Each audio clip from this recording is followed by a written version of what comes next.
Jen? Hello, everyone. Welcome. Thank you.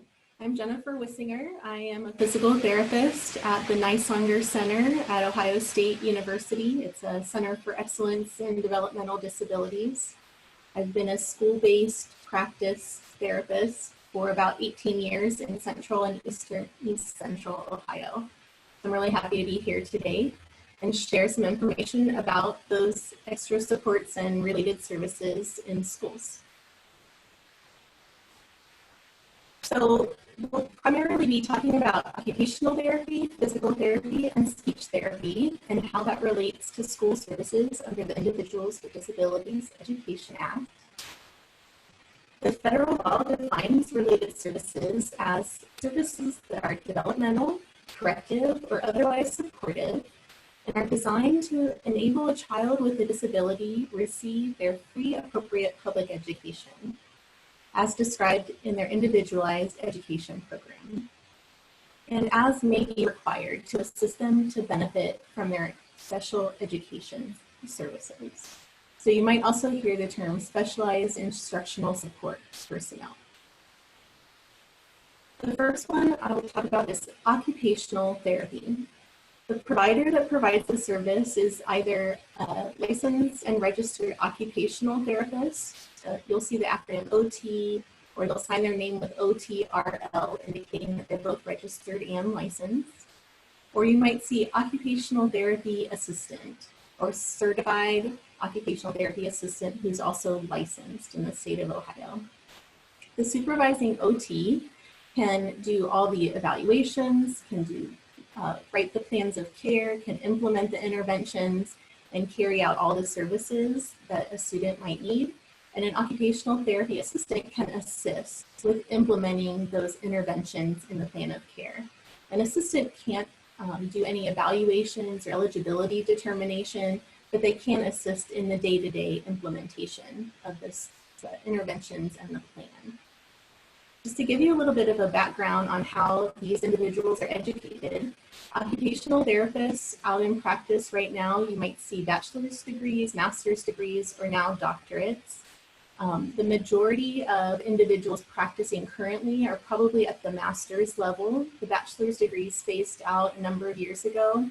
And about 5 years ago, this profession moved to a doctoral degree. So you might start to see more of those. The occupational therapist assistant receives a 2-year associate's degree in OT assisting. And as a team together, they implement any of the services that are found to be necessary to help a student in school. The things that occupational therapists focus on are meaningful activities, or what is referred to as occupations for a child and student and youth, to help them participate in anything that they need or want to do to promote both their physical and mental health and their well-being. This can include physical skills like fine motor skills. It also touches on social emotional, sensory, self-regulation, and adaptive or self-care skills. The focus of occupational therapy is not only on academics, but play for young children, leisure skills, social participation and engagement, and then self-care and transition to work skills for older students. They may collaborate with classroom teachers and specialist teachers like art and music to help a student really engage in all the activities and daily routines of their school day. There is a national organization that supports and advocates for occupational therapists, and they often produce a lot of position statements and white papers and guidance documents related to the role of occupational therapists in practice. That can be a great support for how that service is implemented in different settings. Physical therapy is another related service that's provided by a licensed physical therapist or supervising a licensed physical therapist assistant, or a PTA. Again, you'll see a wide variety of individuals with different degrees in this area. The primary degree is a doctorate now. The bachelor's degrees phased out a long time ago. Then there are still a number practicing with master's degrees.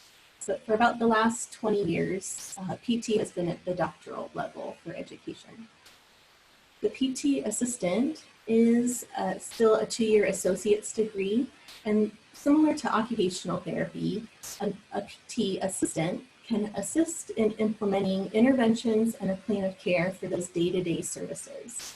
The supervising physical therapist, however, must supervise that assistant, usually about monthly, and then the licensed supervising therapist has to be the one to do evaluations, determine eligibility, write the plans of care, contribute to the IEP development, etc. So physical therapists use functional activities to help children and youth participate in their educational environment and promote independence in physical skills like gross motor skills, mobility, and movement. The focus is on function and independence, and these individuals use a lot of adaptive equipment often to enhance the performance and participation of students. A PT might collaborate with the classroom teachers, like the physical education teachers, adaptive physical education teachers, and may also be involved in training staff for physical skills like lifting, if a student needs lifted in or out of a wheelchair, up and down from a changing table, those types of more involved skills like that. Physical therapy also has a national organization with a sub-category related specifically to pediatric physical therapy. And again, this is a resource that produces a lot of guidance documents, resources, position statements about the role of physical therapy, the role of physical therapy in schools, best practices, things like that. And many of those resources are open to the public. Oh, I just put this picture in. This is an example of some of the equipment that if your students use wheelchairs, things like gait trainers or walkers, often a physical therapist may be involved on the team just to help manage that equipment, navigate how to use it, make adjustments as children grow. The next one is speech therapy. In Ohio, this is provided by a speech and language pathologist. In other states, they do recognize some other levels of speech therapists that are only practicing in schools or speech assistants, but Ohio just recognizes SLPs right now. All of the speech therapists are at a master's level of education. You'll often see these letters after their name. So an MA would indicate that they have a Master of Arts in Speech Therapy, and then their CCCs indicate that they have their Certificate of Clinical Competence to practice as an SLP. You might see CF or CFY, that indicates that individual is in their clinical fellowship year, which is the first year out of school, and they need to be supervised by someone who already has their CCCs. Speech therapists support students and staff that work with the students to help develop effective communication skills. And communication can involve language, either written or oral language, or anything that's adaptive means of communicating. Graphic, manual, sometimes sign language is how a student would might use to communicate. So some of other areas that are important for the rest of the team to understand regarding language is that receptive language relates to understanding and comprehension of what is being communicated to the individual. Expressive language has to do with not only verbalizing and speaking, but also using signs or augmentative assistive communication devices to express what the individual wants to communicate to others. It can also involve language processing or thinking about and deciding and choosing the words to express. And then also pre-literacy and language-based literacy skills, including that phonological awareness and understanding of sounds. So speech therapists use natural communication opportunities and play for younger children to expand their language and social interaction with peers in school. Again, there's a national organization for speech therapists that is a nice resource and often presents guidance documents and other white papers to support appropriate and best practices for this profession. They also include audiologists. So some other related services and accommodations that are often seen in a lot of individualized education programs might be something like transportation, for example, a school bus with a wheelchair lift, or a bus attendant, so another adult that is available on the bus in addition to the bus driver to support a student's need. Sometimes nursing is necessary for a student. Maybe the student needs to have their blood sugar taken and tested to see how high or low their blood sugar is during the school day. Sometimes there are cases where a student has a history of seizures and might need a rescue medication if they have a seizure at school that lasts a certain number of minutes. Sometimes there are cases where a student might need to receive their nutrition through a feeding tube, or they might have to be capped to eliminate their urine in the restroom. So those might all be instances where a nurse or a school nurse might be involved with implementing strategies, implementing a plan, or training school staff in administering some of those things. Counseling services are listed in the federal law as a related service that can be available to a student depending on their individual needs. And then orientation and mobility is a profession that addresses the needs of students that are blind or have a visual impairment and are learning to navigate the world around them and get around their community and school. And then audiology might be involved if the student has hearing aids, they're deaf, they have a hearing loss, or they have cochlear implants. The audiologist might be involved with supporting that student in school. So the purpose of related services is to support that specially designed instruction on the IEP. The intent is that it's provided to support that special education in the least restrictive environment and the least restrictive manner possible.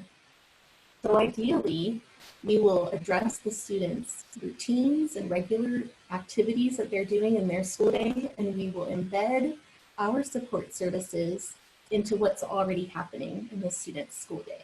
And so that's a little bit different than when you would go to a medical clinic or a hospital to receive therapy services, in that those are a little more isolated and only focused on a specific injury or an impairment or something that you're trying to get better or rehabilitate, where in school, these related services are educational supports.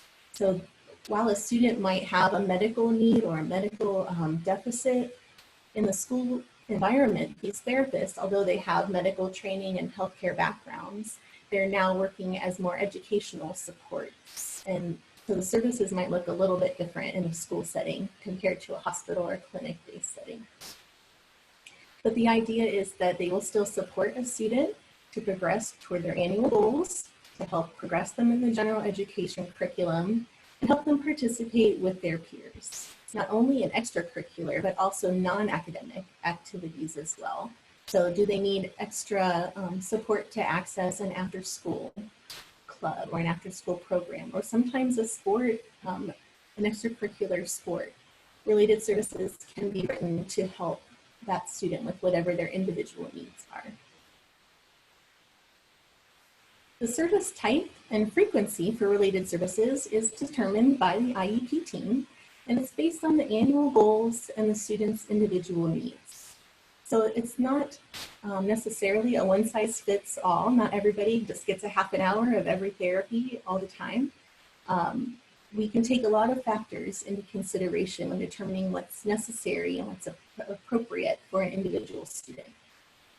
If the teacher has a lot of experience with the student's needs and is very competent and confident to implement strategies that they're very familiar with, they might need less support from a related service provider that year. On the other hand, if the teacher has very little experience with the student's type of needs and is not very confident in how to address those needs, they might need more support from a related service provider for that specific school year. Another unique circumstances like the class size, any new medical needs or changing medical needs, or different equipment that might be needed for the classroom. As a physical therapist, I'm often involved with mobility and positioning equipment, equipment for the restroom, how to help a student be safe and stable, sitting on a toilet, getting off a changing table, getting in and out of their wheelchair, and how to set up some of the areas within the school environment to help the student be successful. So some general takeaways, those related services of OT, PT, and speech are extra supports for special education that help support the student's specially designed instruction and helps them promote participation with peers in the general curriculum, as well as those non-academic activities in school. Here's my email address, and then just some general resources are available in the handout.